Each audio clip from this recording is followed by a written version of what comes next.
Okay. So what I will do now is as I said, first thing we will do is we will work out some examples.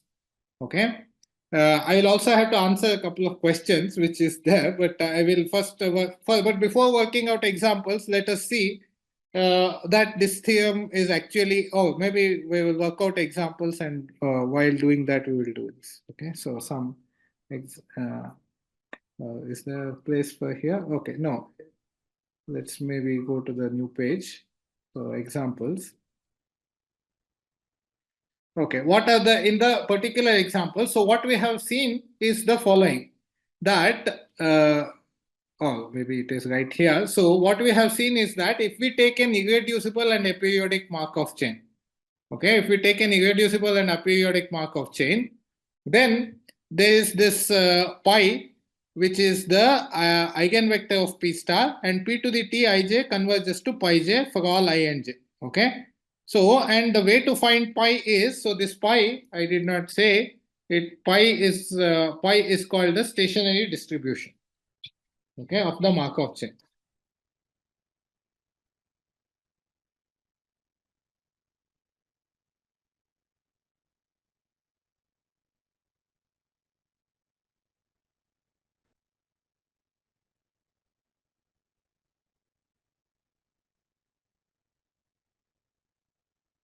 Of the Markov chain.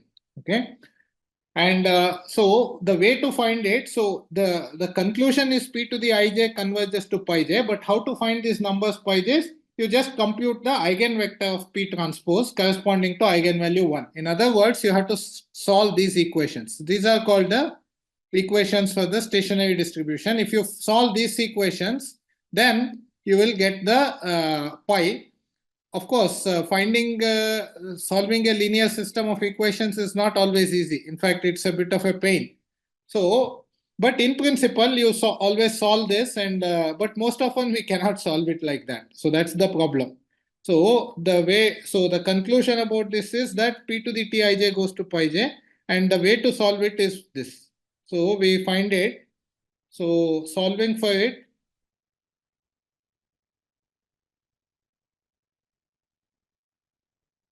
using this star can be difficult.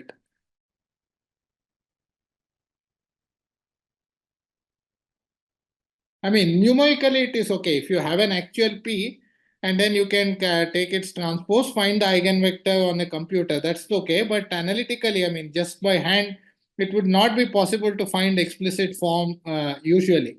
But there are two very important special cases when without doing any work, we can actually find it. Okay, so that is an interesting point. So there are two important cases where we can find it. Two cases where we can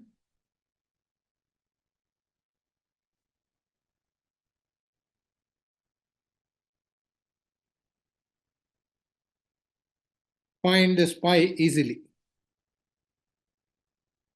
Okay, so case one. See, P is a stochastic matrix, right? So that means row sums are 1. But suppose column sums are also 1. So then we call it P is doubly stochastic. So that's a word I'm introducing. All it means is it's already stochastic, meaning row sums are 1.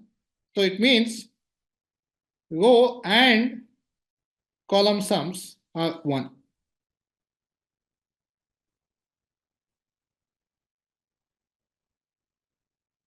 So, which is same as saying P transpose is also a stochastic matrix. The row sums, column sums of P are row sums of P transpose.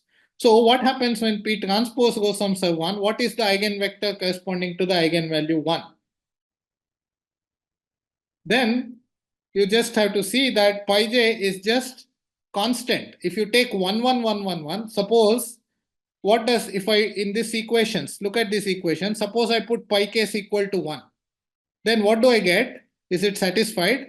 Well, it is satisfied if summation pkj is 1. But summation pkj is precisely the column 1, right? So what I'm saying is, so the answer is very simple. In this case, pi j is 1 over n, because we also want summation pi j to be 1.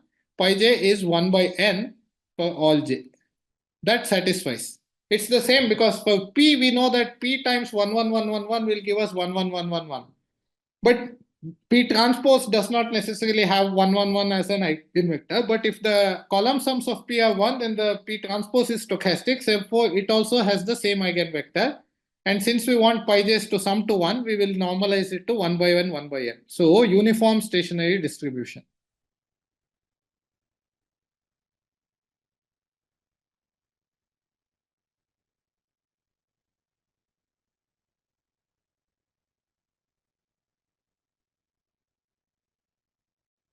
Okay, uniform stationary distribution. Let's do case 2.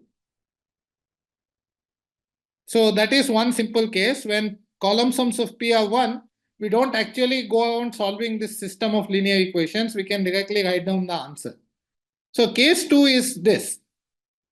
If you can guess some numbers, suppose you just have to guess some numbers solving some equations, but these equations would be easier than the stationary distribution equations, such that what I want is sigma I times Pij should be equal to sigma j times Pji for all I and j states. Suppose you can find, there is no guarantee that you can find such thing. So it is only if you can find such numbers satisfying these equations. Okay, for this is a lot more equations, but the equations are very simple. There is no sum and all that. If you can find such numbers, then what you can see is that this sigma is actually satisfying the equations of the stationary distribution. Why? So you just sum this over I. Sigma I Pi comma j. Okay. Suppose I fix j and sum it over I. But I can, because of this equation, I can also write this as sigma j P ji summed over I. Okay. But now sigma j comes out, right? So sigma j comes out, and what is summation Pji? That is just the jth row of P summed over, and that is 1. So you are seeing that this is satisfying, this is exactly this equation. Instead of k, I have written I. Sigma I Pij summed over I is equal to sigma j. So this is sigma satisfies the equation star. So that means, so what of pi? Pi is just sigma. Okay, but we have to normalize it to be 1. So let's write pi I is sigma I divided by the sum of all the sigmas. Sigma k over k in S. Okay. So this is the stationary distribution. So if you can find such sigmas, then your problem is solved. So this case is called reversible. So such chains, if you can find this, then the chain is said to be reversible. It's a very important class of chains. We will not have time to say why it's very important, but there is something called reversibility, and that is that is what this is. But first, main point is that if chain is either, if the transition matrix is doubly stochastic, or you can find this sigma i's, then your problem is easily solved. Otherwise, it's very difficult to find stationary distributions, and most times you cannot find it explicitly. Okay. So with this, let us go back to the examples and work out the stationary distribution in those cases. Okay. So let's go back to the examples. So maybe I go to the next page now. Maybe I can just do it here. Examples. First one. So two-state chain. Let's take the two-state chain. Okay. So where we are going, what is the 1 minus alpha, alpha, beta, 1 minus beta, right? That's this one. And let's take 0 less than alpha, beta less than 1. And so graphically, there are two states, 1 and 2. From 1 you go to 2 with probability alpha, and you go back to this with probability 1 minus alpha. From 2 you go to 1 with probability beta, and back to 2 with probability 1 minus beta. Last time we found what happens to p to the power t as t goes to infinity. Let's work out from this. Can I find the eigenvalues? Okay, it's a 2 by 2 matrix. You can even find the eigenvalues of what is P transpose eigenvalues. You can do that, but it's also possible to check that. So if you take sigma 1 to be beta and sigma 2 to be alpha.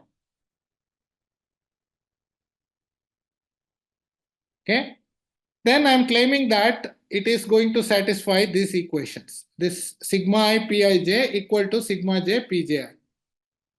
Okay, how do I check it? Well, I don't need to check for I equal to j when sigma I Pii equal to sigma I Pii. So I only need to check for I not equal to j. So what happens? Sigma 1, only case here is, since it's a two-state chain, sigma 1 P12 is beta times alpha, whereas sigma 2 times P21 is alpha times beta.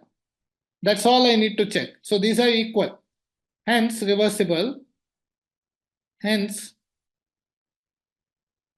pi 1 is, we just have to normalize this. Pi 1 is beta, pi 2 is alpha, but to make it sum to 1, so I'll do beta by alpha plus beta and alpha by alpha plus beta. What I have done now is to recover the result we got last time by just directly checking. So last time what we did was, for the two-state chain, I computed p to the power t and took the limit, and you see I found pi 1 to be beta over alpha plus beta and pi 2 to be alpha over alpha plus beta. Now I understand where that is coming from.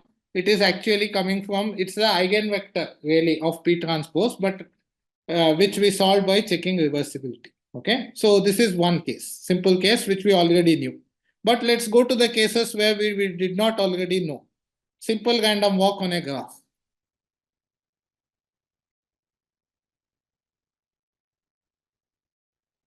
So I have a graph like this.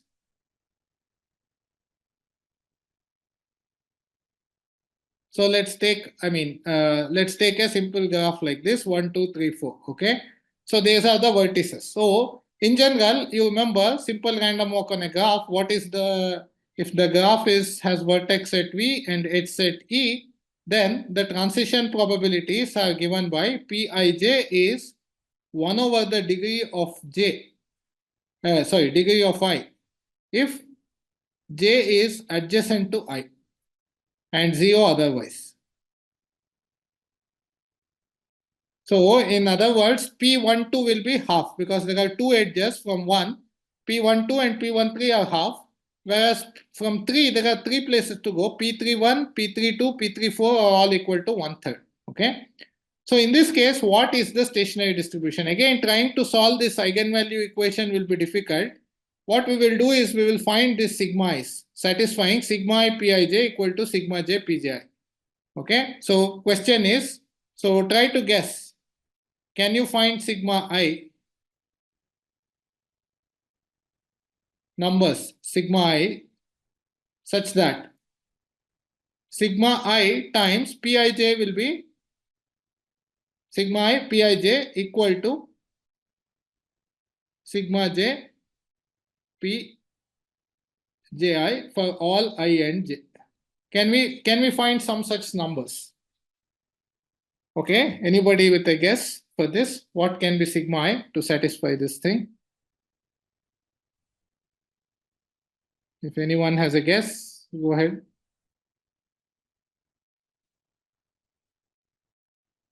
If not, let me say, if I and j are not adjacent to each other, both sides are 0. So if, for example, 1 and 4, you can't go from 1 to 4, you can't go from 4 to 1. So P14 is 0, P41 is 0. So both sides are 0. Doesn't tell me anything, so that's fine. But if I equal to j, sorry, not I equal to j, if I adjacent to j, what is it that should satisfy? We want sigma I into 1 over the, what is Pij, will be degree of I. I want sigma j times what is Pji will be degree of j. So what sigma will satisfy this? Okay. So can take sigma I to be just the degree of I itself. Then both sides are 1. Okay. So if we take, in other words, if I take degree of I to be my sigma I, then these reversibility conditions, this one, let's call this star star star. So reversibility conditions are satisfied. Okay. So what this means is, what is my stationary distribution then? So from here we get that pi I is just sigma I, which means degree of I, but I normalize by summing all the degrees.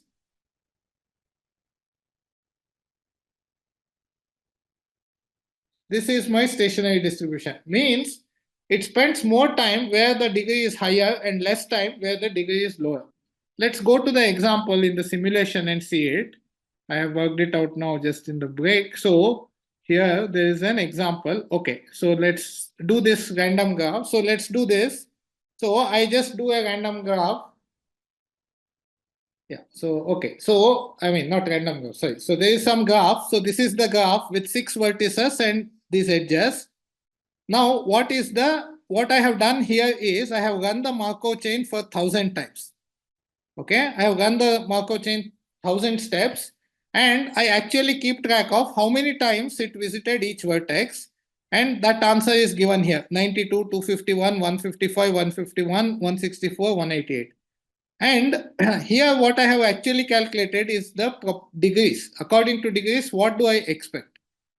Okay, I mean, if I normalize this, I should get whatever I got. So this is proportional to the degrees.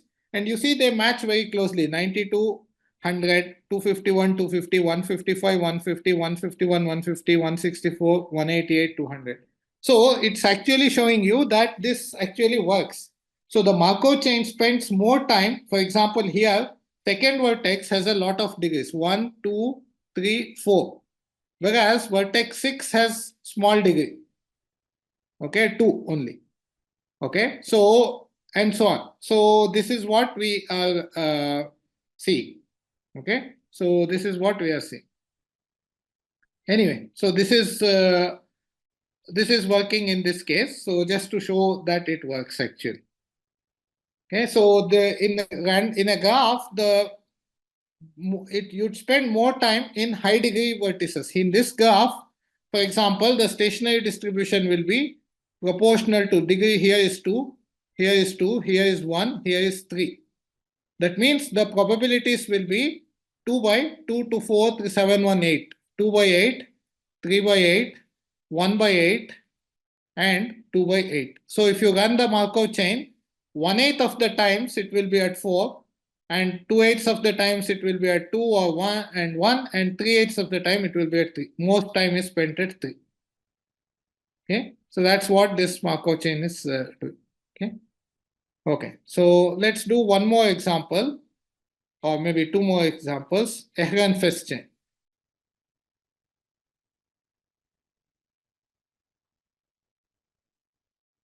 Or maybe I will leave this as exercise. So Ehrenfest chain, since I just introduced yesterday, so let's go back and see. Ehrenfest chain is a chain with state space 0 up to n. And what you do is, from I, you go either to I plus 1 or I minus 1. You go to I plus 1 with probability n minus I by n. You go to I minus 1 with probability I by n. Okay. And you remember that this came from this business of a gas description, that one particle moves to the other side and so on. So now what is the stationary distribution? Okay, again, you try to solve it, you write down the matrix P and then try to solve eigenvalue. Looks complicated, but it's actually very simple, and I will give it to you as exercise. Check that if sigma I is n choose I, then sigma I Pij equal to sigma j Pji for all I and j. See, any I and j which are distance 2 or more, both sides are 0. You only have to check for j equal to I plus 1 or j equal to I minus 1. That's all you need to check. So this satisfies. Therefore, the stationary distribution is, what is the stationary distribution? We have to normalize it. What happens when I sum this over all I? N choose I sum over I equals 0 to n is 2 to the power n. So what we get is the binomial distribution n choose I 1 by 2 to the n for 0 less than equal to I less than equal to n. So the stationary distribution of the Ehrenfest chain is actually the binomial distribution.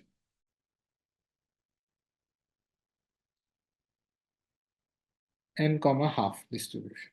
Okay, binomial distribution. So this has a lot of meaning. So let me again go to the simulation and show what does binomial distribution look like. Okay, here is a simulation of the Ehrenfest chain.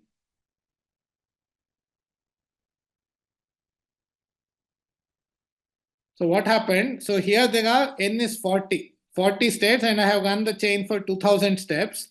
What happened is I started with 0 molecules on the left partition. So the state started at 0, but quickly it goes to half and it stays close to half. That's how binomial distribution behaves. So for example, if I do histogram of all the,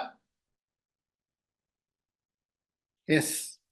So let's look at how the histogram looks. This is exactly binomial distribution with parameters 40 and half. The mean is about 20. And you see, sometimes it's a bit below 20, sometimes a bit above 20, but it's like a binomial distribution. That is exactly what our theorem is telling us, that this is what happens. Okay, so that is the Ehrenfest chain for you. And you see that the chance of being close to 0 is very, very tiny. Okay, that has a meaning. Yeah. Anyway, so that is Ehrenfest chain. So in all these cases, we use the reversibility to quickly find the stationary distribution. Otherwise, solving is very painful. Solving for stationary distribution is difficult, not feasible. There's one more example where we can do, which is not reversible. Okay, so let's go to the Zetlin library.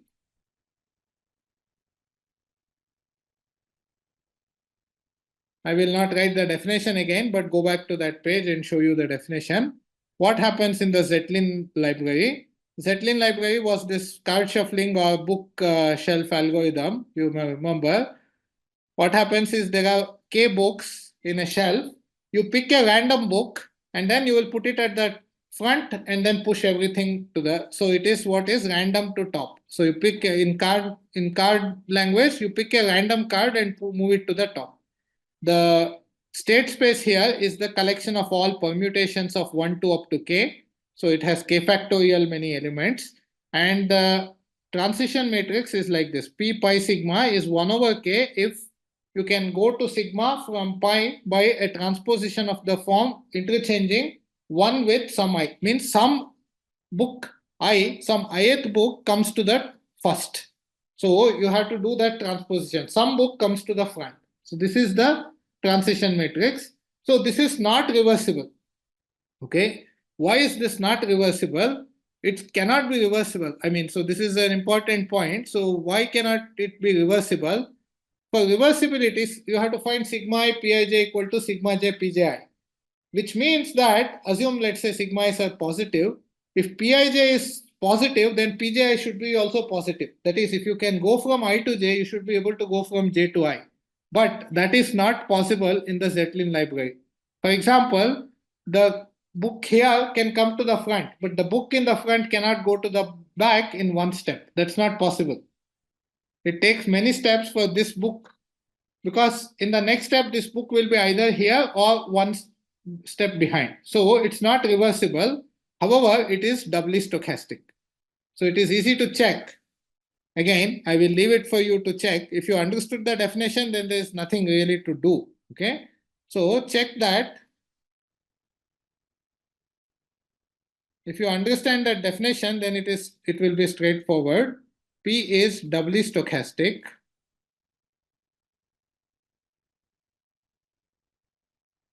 Hence, pi I is equal to 1 by k factorial for all I in Sk. So each pi sigma, this pi is stationary distribution. Okay. So it is uniform distribution. That means if you keep doing this, you pick a random book, put it at the front, pick a random book, put it at the front. Ultimately, your bookshelf will be completely in a random order, uniform random order. That's what the Zetlin library example is. Okay, so that finishes the examples I wanted to do. So we have proved this was the core of what I wanted to tell, that for irreducible aperiodic Markov chains, P to the T ij converges to some pi j. And how to find pi j? Pi j is found by these equations. Although pi j is defined by these equations, it's hard to find by that. You either find by one of these two cases usually, otherwise you struggle with this. And then in a few examples, we have worked out the pi. Okay. So this is pretty much what I wanted to say. This is the core of it. In the remaining time, I will say a few more things, but maybe this is a good time. If there are any questions about this, I can answer that. Is in the last example this because every permutation can be written as a product of transposition one? No, the question is, everything can be written in, but that's not the point. The thing is, in one step, you only multiply by one transposition. Yes. So you can go from any arrangement to any arrangement in many steps, but not in one step. Yeah, that is correct. Yes. You cannot go from one arrangement to, for example, this first book, after one step, this book at the front will be either here or it will be the second book. It cannot be the third book or the last book. So in one step, you cannot go there. So that is the reason why it's not reversible. Okay. But ultimately, it will get randomized and it will become like shuffling, other forms of shuffling, it will become uniform distribution. Okay. Yeah. Any other questions here at this point? Not seeing any question here. Let me see. In YouTube, is there? No. Okay. So let me answer. No, there is one. Go ahead. I think this is the number of edges. But I think that is asking what number of edges only. That is the question. Okay. So this is actually 2 And, times the number of edges actually. If you sum the degrees of, if that is what it is about, in this random walk example, I got degree of I by sum of degrees. Sum of degrees is double the number of edges because you count each edge twice. Okay, so that's what it is. Yeah.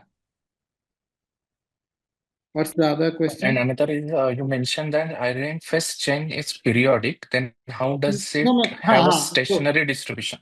Okay, it has stationary distribution, but it is true that the long-term behavior statement is not exactly correct. Okay, so the P to the T ij will not converge to pi j. This is a very good point. P to the T, although the stationary distribution here, because of, it's a short lectures, I skipped over some details are there. So irreducibility is enough to have stationary distribution. But whether P to the T ij converges to pi j, that requires a periodicity also. In a Ehrenfest chain, it does not happen. For example, P to the T I will be 0 if T is odd. From state I, you cannot go back to state I in an odd number of steps. Okay, so it is a good point. So let me make a remark to this effect here. So one remark. So let me make 2 closing remarks. One is this remark, that when a chain is aperiodic, it's a painful thing. So if chain is periodic,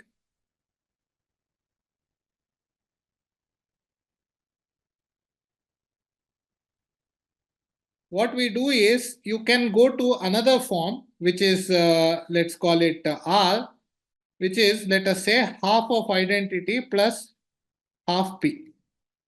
Okay, so this is a new transition matrix.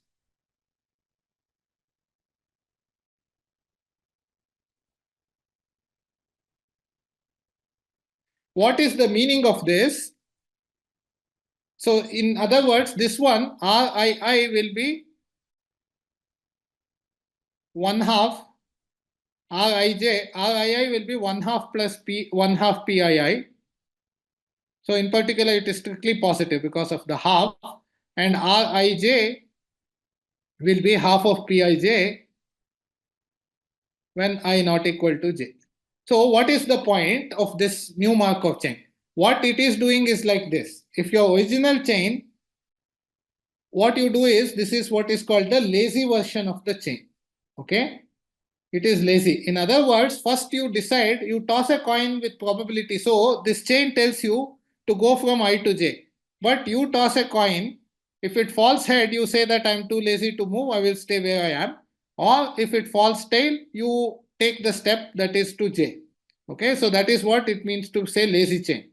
So this lazy chain, the nice thing about this lazy chain is practically the same thing. It's not really, in practical terms, it's almost the same chain.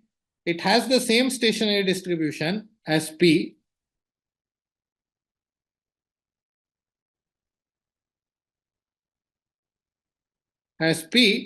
But R is aperiodic.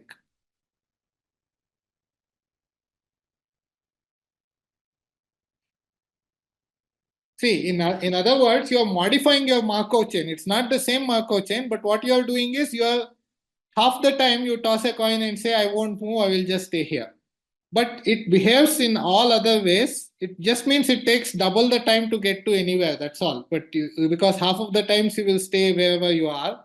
So, but it becomes aperiodic, and you can get rid of the periodicity problem by doing this.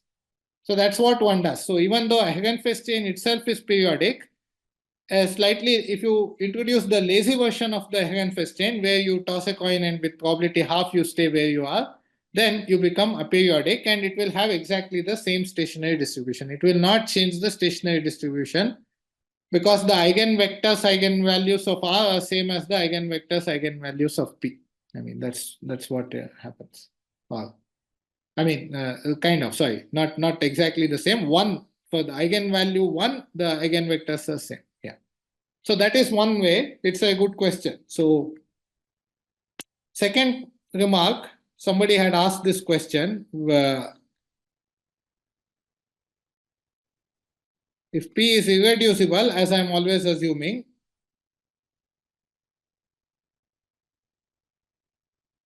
then pi I is strictly positive for all I. Okay. So no state can have zero probability. Okay. Irreducible means the whole thing is connected. Okay. In some sense, there is nothing that is disconnected from the others. So why should this be the case? I will give you a hint. Okay. So look at the stationary equations. So pi j is pi k p j p k j.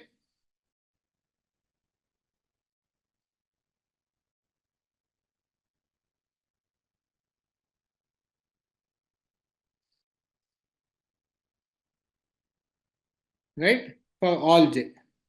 Okay, so that means, so imagine, suppose this is my j.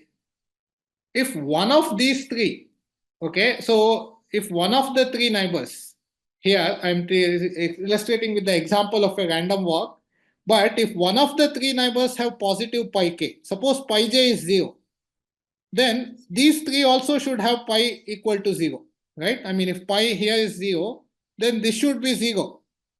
This and this should be 0. Otherwise, it cannot satisfy this equation. Since from here, pkj is positive, if pi j is 0, all these terms should be 0. Either pkj should be 0 or pi k should be 0. So if there is no probability at j, there should be no pi j at these points. And now if it is 0 here, it should also be 0 here. So you will get that everywhere it has to be 0, which is not possible. The sum has to be 1. So that is you can, if you are not fully satisfied, this is a proof. Take it as an exercise, think about it. You will see that no pi j can be actually 0. Everything has to be non-strictly positive. Okay. So, okay. So that with that, I will end this There- part of it. Yeah. Any other questions? Yes. So I think Professor Ritisha is asking, is settling library or periodic? Settling library is aperiodic. The settling library is aperiodic for the reason that so why I allow to pick the front book and put it. So P pi P sigma sigma is also positive because I could pick the first book and then put it back at the front. So then nothing has changed. And I remark that whenever you have a probability to stay in the same place. Here I said somewhere aperiodic. One easy condition for aperiodicity is that you can stay in the same state with positive probability. Then it's aperiodic. So settling library is aperiodic. But this is not for every either. It's true for every eye. Whatever be the arrangement of books, you can take the front book and then put it back there. So that means you will stay there. So suppose you take any other book, you are supposed to put it at the end, right? In the True. front. No. But I'm saying that this is positive. This is not one.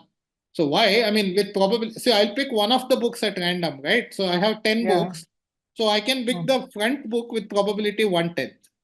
And with 1/10 probability, I pick the front book and put it back at the front, so nothing changes. So I go from the given permutation to the same permutation, so nothing changed. So that means P sigma sigma is positive for every PII is positive for all I. So that's all. Oh, okay. That's one of the parts. Okay. Yeah. Thank you. Okay. Okay. So then next, let me go to the a few other aspects which I did not touch upon. It's, as I said, Markov chains in ISI, for example, they teach a full semester of Markov chains. But the key theorem is what I told you. This is the most important theorem. So let's look at some other aspects of Markov chains. This will be just mostly mentionings. I'll maybe say a few things and I'll just, okay. So always assume, let's stick to finite state space, aperiodic Markov chain. So always S finite and P is irreducible and aperiodic.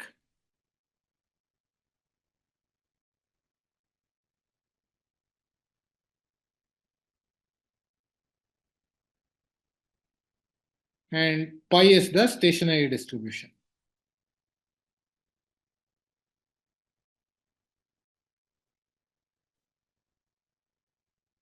So that is the one that satisfies pi j equal to pi I pi j for all j.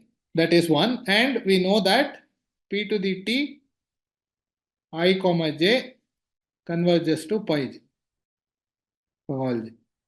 This is also, this is the definition of pi you can take, and this is something we know.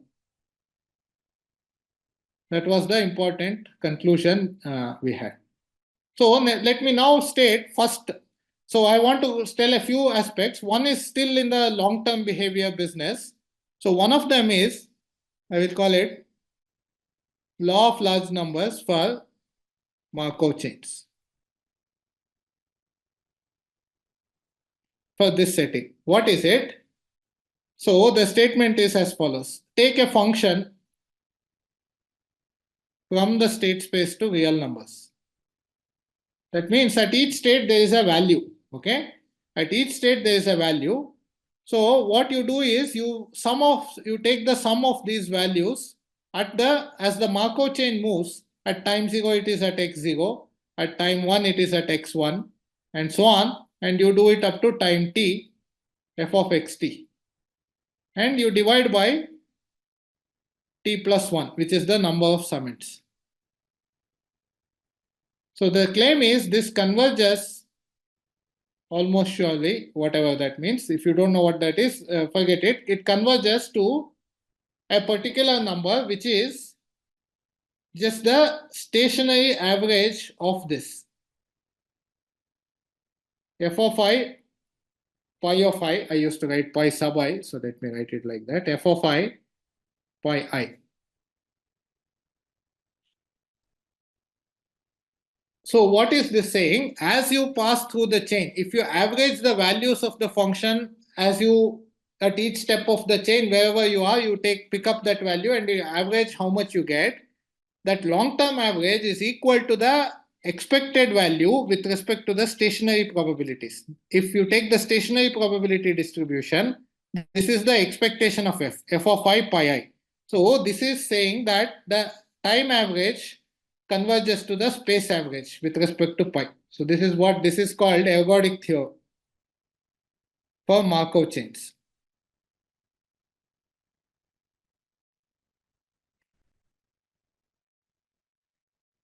I have not said how this comes.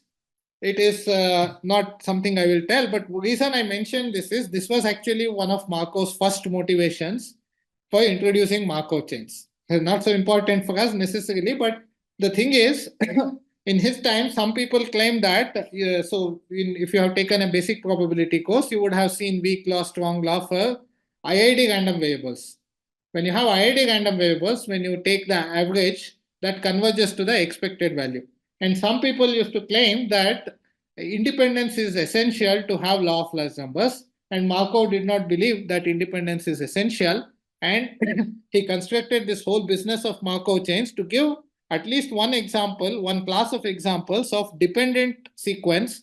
See, these are not independent. F of x naught, f of x1, etc. are not independent. But you still have a law of large numbers. So, and much later, this was generalized to much larger class of things by Markov in what is called Markov's ergodic theorem, pointwise ergodic theorem. But that's goes beyond what we are discussing here. Okay, so this is one of the things. And the key idea I can tell you, because that is how to work with Markov chains, is not something I told you much about. Okay, so in this remaining time, I will tell you, but without having time to illustrate them with great detail, what is the key idea here? You take any Markov chain, you start from some I naught.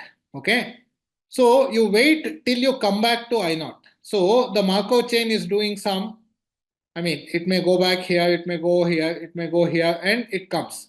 So just you have to imagine, okay, so this is not something I write mathematically. So you start from some state, initial state, and you wait till you come, you get a trajectory whose length may be 5, 10, 1, 2, something. Okay, but once you come back, what happens? You repeat the whole thing again. Again, you will again go, and then after some time, maybe you come back. Again, you leave I naught and you come back. The thing is, these things, which we can call excursions from I naught, you go and come back to I naught. These are IID. So, excursions from I naught are IID. Okay. Okay, don't, if you did not understand what that statement is, just ignore this. That's all I will say about this, that there is an IID independent structure inside a Markov chain, which is once you go and come back to the starting point, then it's like your Markov chain has started again. Again, you will go and come back, and it has nothing to do with the past. Again, you will go and come back after some time. So these pieces are independent and identically distributed, and you can use the usual strong law and other things to get things about Markov chains. Okay, but to anybody to whom this sentence doesn't mean anything, safely ignore that point. Okay. Okay, now let me go to some, there are also interesting questions about Markov chains which have nothing to do with long-term behavior. Okay. So there are interesting questions about long-term, about this. So one is the following. So this is called, or let me state it, generalized gambler's ruin problem.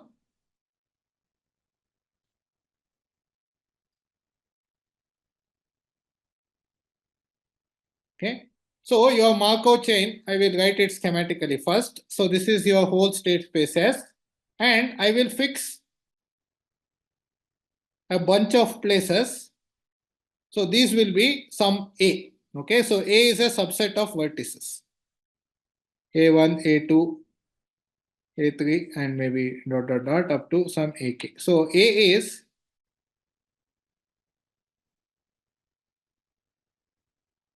so you have a subset of vertices. So this is a very interesting problem. I'll tell you why it is called gambler's ruin problem. You start from any I.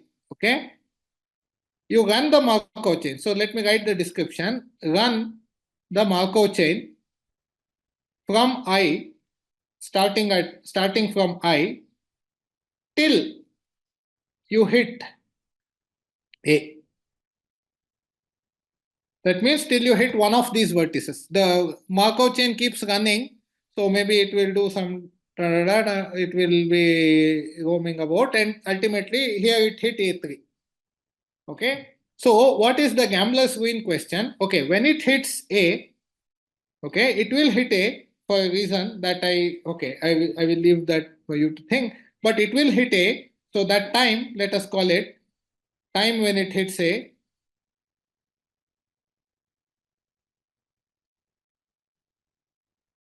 is denoted T sub A. Okay, so what is T sub A? Formally, if you want to define, it is the minimum time when xt belongs to the set A. First time the Markov chain falls into the set A. And the question, gambler's ruin question is, let's look at x sub Ta. Okay, x sub Ta means where you are when you hit A. Okay, where are you located when you hit the set A? Well, you will be either at A1 or at A2 or at A3 or up to AK. So what is the probabilities of those things? What is the probability that it is equal to A1 or A2, etc., AJ, for J equals 1 to up to K? So I have several targets, maybe 3 targets. What's the probability when I hit one of them, I will hit in this particular place? So this is, and we are starting from a location I. It depends on the starting location. So we'll not solve this. Let's take only the simple example where the word gambler's ruin comes from. This comes from the following idea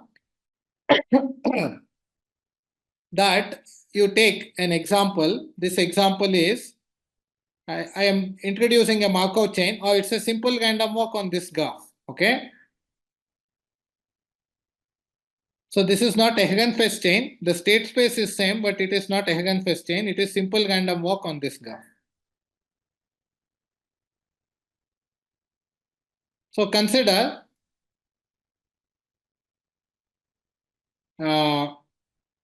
simple random walk on this graph G. Okay, this is my graph G. What does it do? So that means Pi, you go to I plus 1 or I minus 1 with probability half each. Okay. So if you are anywhere in between, you go to the left or right with probability half and half. Simple, not like a Hagenfest, which is more complicated. But if you are at, for this is for 1 less than equal to I less than equal to n minus 1. But if you are at 0, you can only go to 1. So P0, 1 is, let us say 1, and Pn0 is, Pn n minus 1 is also 1. So if you are at 10, you will go to n minus 1. Okay, so from 0, you will always go to 1, and from n, you will always go to n minus 1. So this is a simple Markov chain. The question is here, so we take the set A to be 0, n, and I take my I somewhere here. Okay, I take my I to be here, and the question becomes, what is the probability that when I hit, so I will now write what I meant here, x sub Ta equal to 0, x sub Ta equal to n. What is we are asking? When we hit 0 or n, or So what does it mean to, we will stop when we hit 0 or n. So what we are asking for is probability you hit n before 0. How much is that? That is the question. Okay. Meaning XTA in this case, since there are only two possibilities, there is a, if you start from I, maybe there is a probability, let's call it f of I. Let's give it a name. F of I is the probability to hit n before hitting 1. So that means starting from I, the random walk is moving around and it hits n before it hits 0.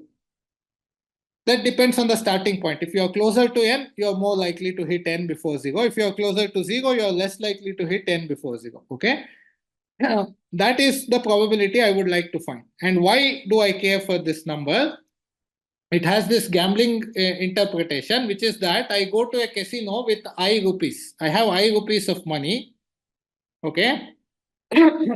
And the casino has, so either I keep playing, each time I lose 1 rupee or gain 1 rupee. If I gain 1 rupee, my fortune will become I plus 1, I plus 2, and so on. If I lose 1 rupee, it becomes I minus 1. And let's say I have fair chance each time to win or lose.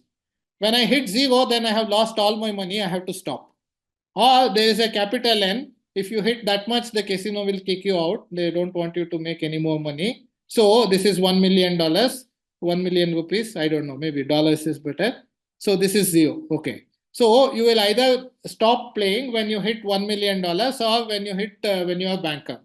So if you go with I rupees of money, what's the chance you come back with $1 million rather than going bankrupt? That's the question. So how do we solve such a question? Here, again, this is the reason I want to solve this problem for you. It's just 1 minute solution, but this illustrates an important technique of working with Markov chains. As I said, I did not spend much time telling you how to work with Markov chains. This will tell you how to do it. It's not easy to solve this problem. If you think about it, there are only two things we know. F of 0. If I go with no money, then no chance. I hit 0 already at time 0. F of 0 is 0. And f of n is 1. Right? If I start at n, I hit 10 before, this is the time before t greater than equal to 0 when xt belongs to a. When I start at 0, then I have already hit the set a at 0. When I start at n, I have already hit the set at n. So f0 is 0, fn is 1. But what about f of I for I in between? If you go with 10 rupees, what is the chance that you make 1 million rupees before you become bankrupt? That's the question. Okay. So how do we solve this? The key idea is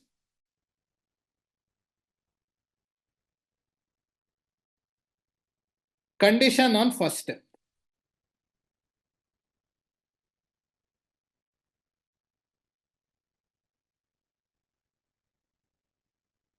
I will not write out all conditional probability expressions because it will be very easy to imagine. What you think is what happens after one step. Okay, see, I start at I, right? F of I is the probability I will hit n before hitting 0. But let's just see what happens after one step. After one step, I am either at I minus 1 or I am at I plus 1. Okay, and the probabilities are half and half here.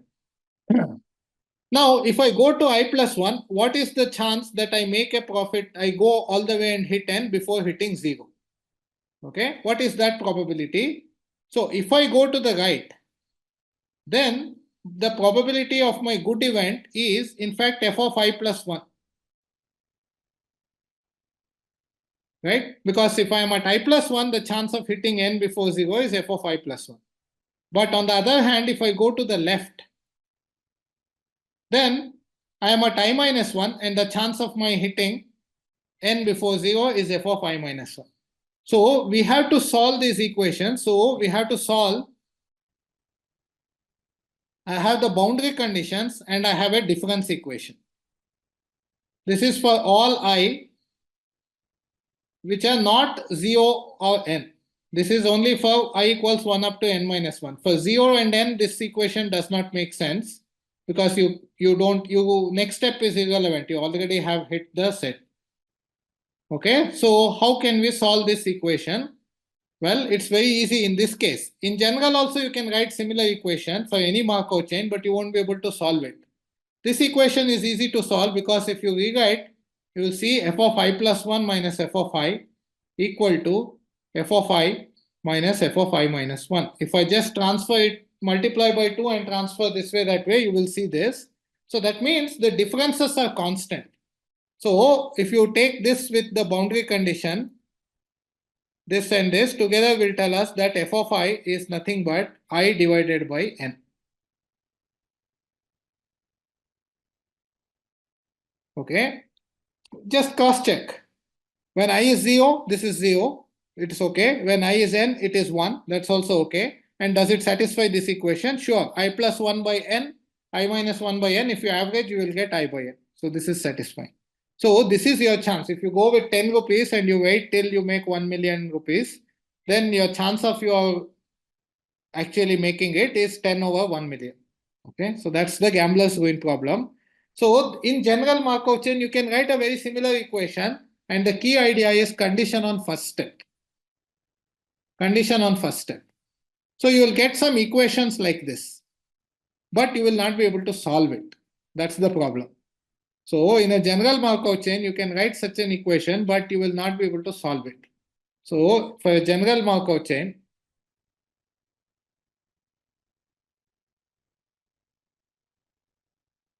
so if I look at f of x is the probability that xta is equal to j starting f of I, let's call it f of I is the probability that starting from this, oh sorry, not j but aj I wanted. So this is the same as, so I go to the neighbors pik, I go to one of the neighbors, and then from there I have to hit j. So pik f of I will satisfy these equations. F of I is pik f of k. Can you solve it? Now it can be very difficult, but this is also called the problem of harmonic measure, or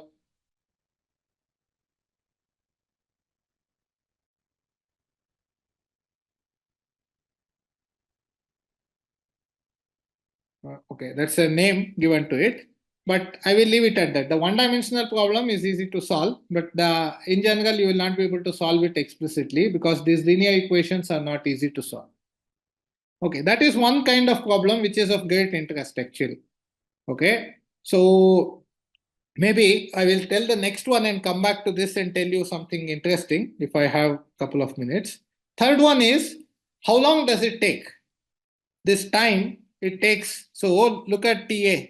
So as before, look at TA,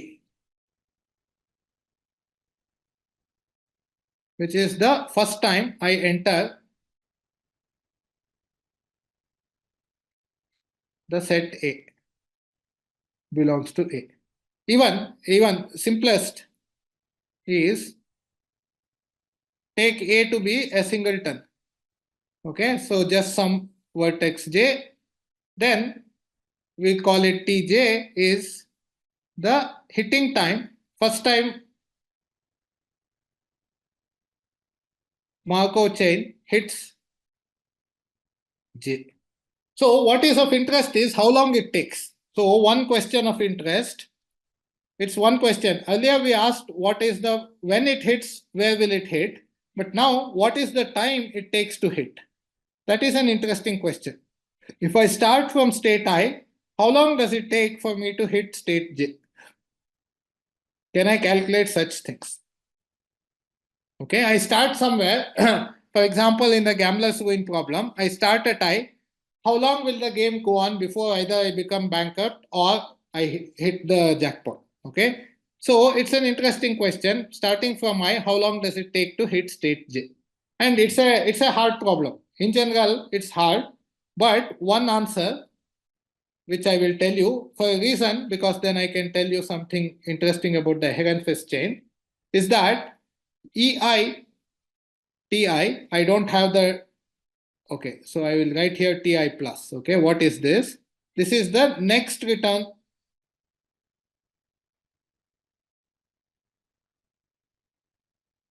So I am starting at state I and I want to hit state I. Of course, I have then the time is 0, but I want the next time I come to that. So that will be denoted t plus I. So that's also a similar question of interest. If I start at I, how long does it take to come back to this state I? So it turns out that this is exactly 1 over pi I, where pi is the stationary distribution.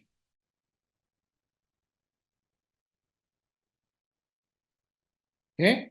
So 1 over pi I, where pi is the stationary distribution. It's very interesting. So starting from there, it takes the time it takes is this much to come back to there. And EITJ will also be similar. If the stationary probability of J is small, then it takes a very long time to go there. And if the stationary probability is large, then you will go there quickly. But it also depends on the starting point. So this is just simpler.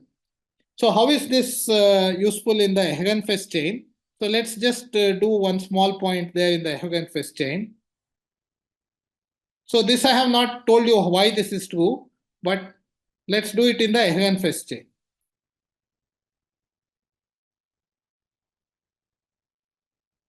We know that the stationary probabilities are 1 by 2 to the power n choose I.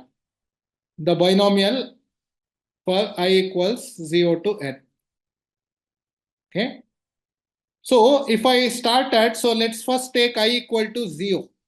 So what is the time it takes to, suppose I start with 0, how long does it take to come back to the same location? Well, it is the reciprocal of that. So it will be n choose 0 is 1. So this will be 2 to the power of n.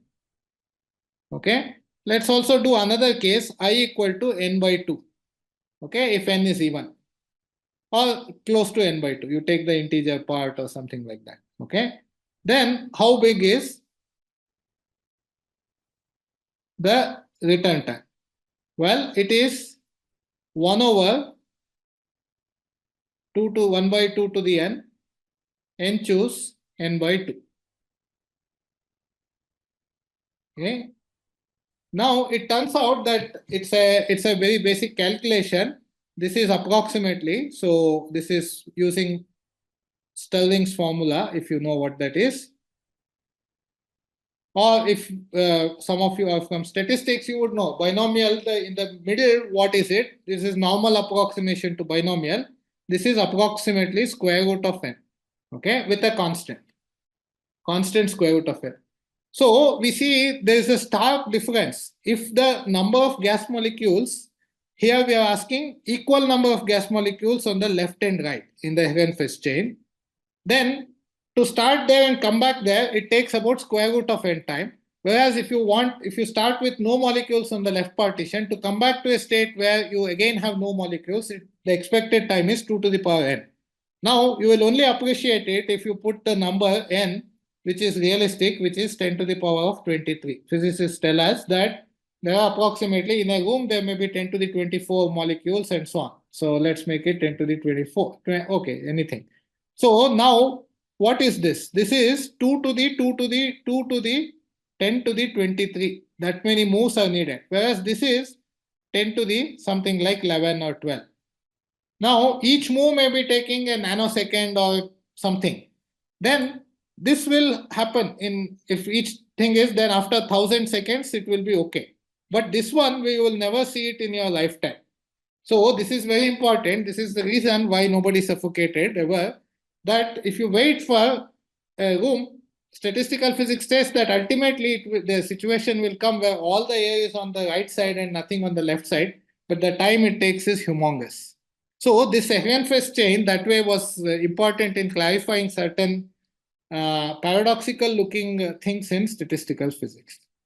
Okay. So that's about all. So the other topic, which I will not even tell, but I would have liked to do it, but since I did not plan well, that would have been a very good application. So I will just mention the name here, MCMC, Markov Chain Monte Carlo. Yeah, I feel bad that I did not get to that, but okay. Markov Chain Monte Carlo. Maybe that is an actual useful application of Markov chains. So, but I don't have time, so I will stop here.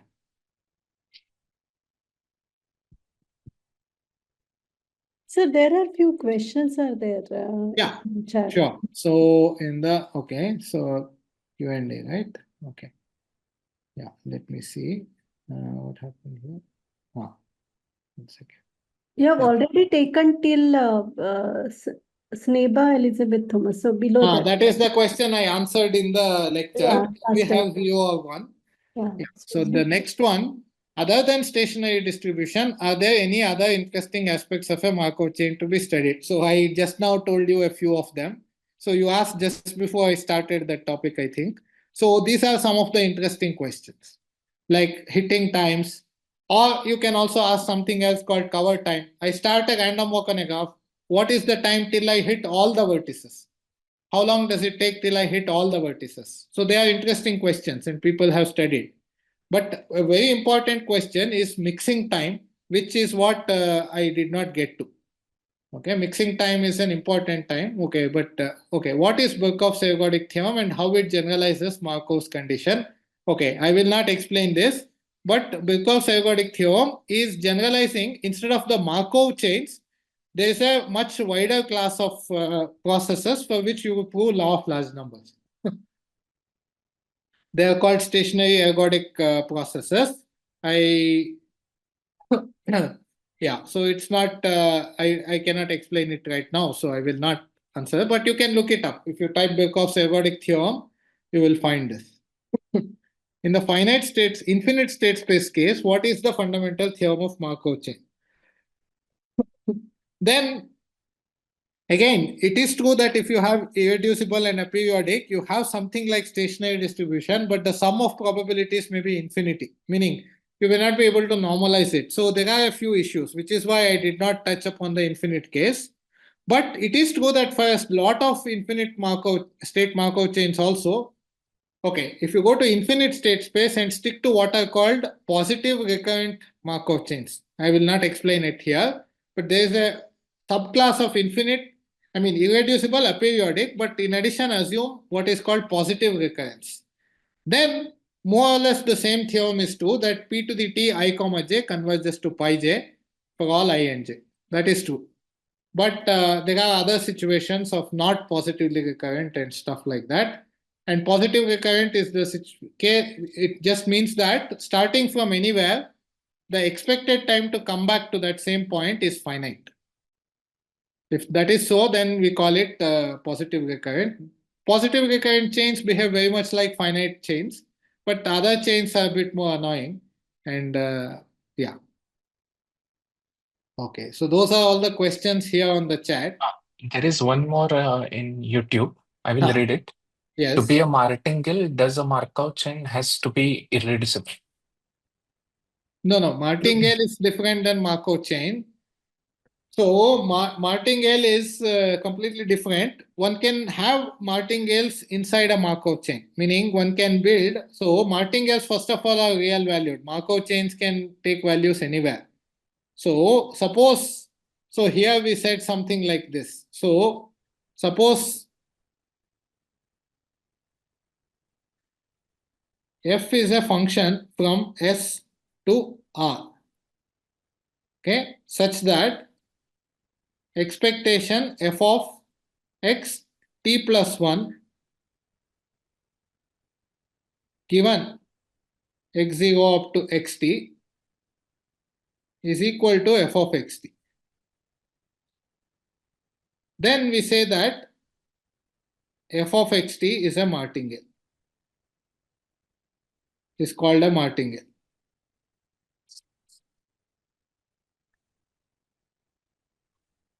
So if you have a Markov chain, you can look for functions which give you a martingale. Okay. Are there such functions? But when you write out this condition, it just means the following, that f of I is equal to f of j p I j summed over I.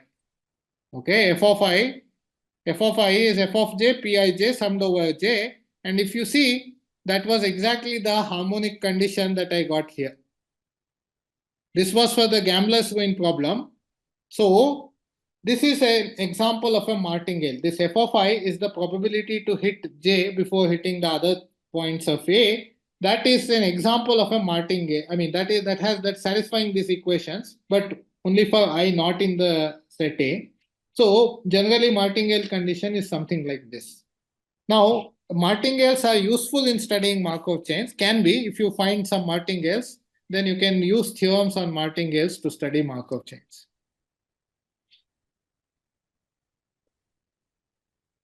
Yeah. If among the participants, if you want to, sir, books they are asking, because I think yesterday you said you will give some reference. So Rahul Right. is asking So about. I got a bunch of, I got 2-3 references. So let me give you, where did I write them? I got here. So let me pick, so I had just opened it somewhere. I will just look for that. And so there are, where is this? So this is one, James Noyes. So there are many books. So Oh, one, that is not shared probably, sir. I mean, those two. no, I am going to write on the Okay. this one. Hmm. So there is a book by Noyes. And so how do I put a link here? Insert, insert a link, right? Insert what? I want to insert a link. How do I insert? No, that is file photo. I just want, I want a link. I want to insert a link, but it's not allowing me to. Should I? Sir, if you send it to us also, we can put it in a Or web. you can put it in the chat directly, no? Just Oh, right. copy paste. Sorry, that is better. Yeah, it will not stay afterwards, but that is, yeah. Okay, so let's They go. They can can just copy it. copy. Yeah, And you're right. And also we can actually put it in the. So this is the, so I put this statslabcamac.uk. That is one. So then there are many books on Markov chains itself. So there is a book by Hagstrom, which I wanted to look at just before coming, but I did not get the chance. I mean, I did not have access to it. Hagstrom, because this may be of interest to some people. It has, I don't know the title. It is some Markov chains.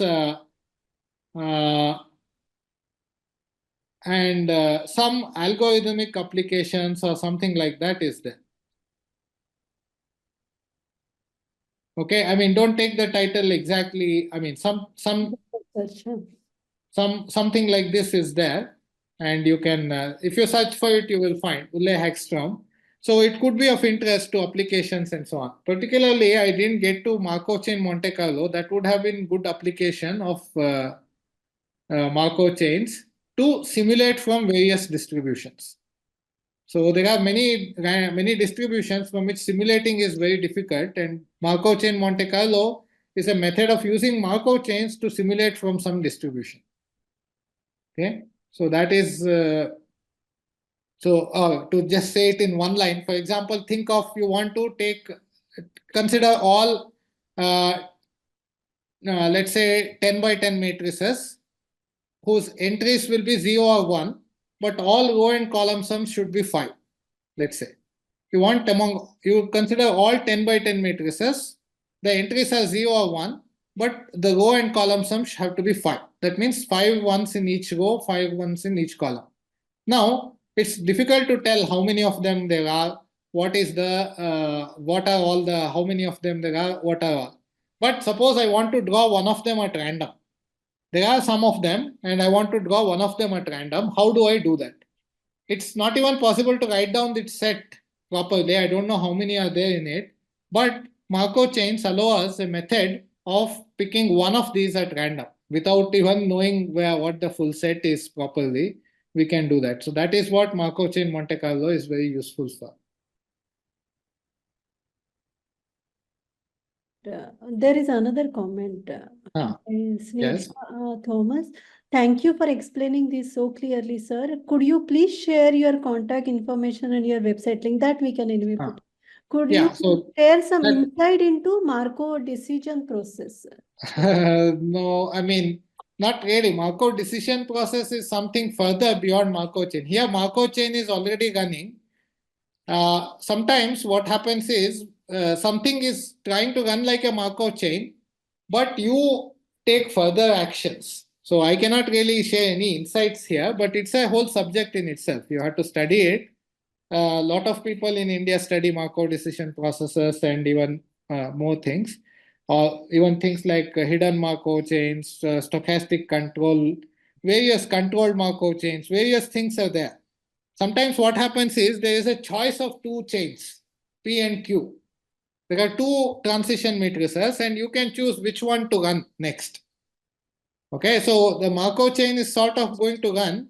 So you are at some state, but there are two P and Q, and you can choose which Markov chain you want to take a step with respect to. So then you will get a step. If you say P, you will get a step according to P. If you say Q, you will get a step according to Q. So this is kind of type of things are very important for many things. Like pretty much lot of things can be formulated like this. When you are driving, how do you drive? I mean, you take inputs and you take an action, and based on action, you get into a different random situation. You can decide to stay on the highway. You can decide to stay on this lane or switch to another lane. On this lane, you have a certain probability of traffic. I mean, some traffic. On the other lane, you have a different kind of traffic. You choose which one you want to get hit by. So, and so on. So that sort of thing is there. I cannot really say anything knowledgeable about MDP now. I have done some probabilities on groups, so but it's more from the pure math point of view. You do convolution, semi-groups, and continuity, and so on. So the other side is very interesting for me to see the glimpses of how actual probabilists work. Because mine is more just pure maths. Point of But view. it is it also you do quite a bit of since there was a question at that time it didn't occur to me. So ergodic theory you use quite a bit or no? I do some of it, but more like what is called distal action, which is away from ergodicity. I see. There is some connection, and I have done some law of large numbers and all, but from the probability. I mean, from pure maths point of view, not from the point of view of random variable. And so it's very interesting for me to see these lectures, and I was really happy to attend, though I was sporadically not there, but it was nice. Overall, it was nice, and I can see a lot of connection with the stuff I know. So it was very wonderful for me to get these opportunity to attend this mini course. And I'm sure the participants really benefited a lot. And since I guess you have agreed it will go on YouTube and many more people will attend later. And it's a very nice opportunity for IWM to have such a course, mini course on our YouTube channel. Thank you very much on behalf of IWM. And thank you, Archana and Abhay, for taking care of these mini course and arranging and organizing everything. There are lots of applications, so they have to send lots of emails to people, like it reaches, often crosses 1,000, and this time also it must be close to 1,000. And I would also like to thank University of Hyderabad and technical staff again at the culmination of the course for their continued support. For the participants, thank you for attending, and we will have the next course by Maithili Ramaswamy on November 30 and 31, that weekend. No, November 30 and December 1. And we will have Professor Tanvi Jain's course.